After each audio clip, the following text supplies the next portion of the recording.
When it comes to everyday banking in the US, Chase and Bank of America are two heavyweights, but they cater to slightly different needs. Starting with fees, both charge a $12 monthly maintenance fee for basic checking, but you can waive it by meeting certain requirements.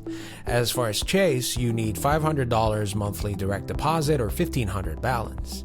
Bank of America waives it with $250 in monthly direct deposits or $1,500 balance, making it slightly easier to avoid fees. ATM access is similar in network, but Chase tends to have more branches and ATMs worldwide. Now, on rewards, Chase stands out for its credit card ecosystem. If you also have a Chase credit card like Sapphire Preferred or Freedom Unlimited, you can rack up points on everyday purchases and redeem them for travel at boosted rates.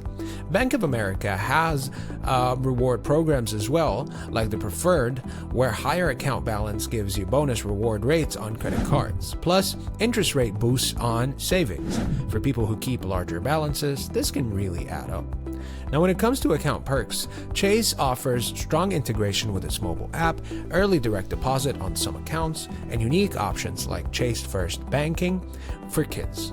Bank of America has better savings interest tiers for local customers, plus a built-in budgeting tool called Life Plan, which helps track goals directly in-app. In short, if you want widespread access, easy integration with top travel rewards credit cards, and family-friendly account options, Chase is fantastic. If you care more about maximizing rewards from your deposits and you want robust built-in financial planning, Bank of America might come out ahead. Which bank would you choose will really depend on whether you value credit card synergy or relationship-based perks and more.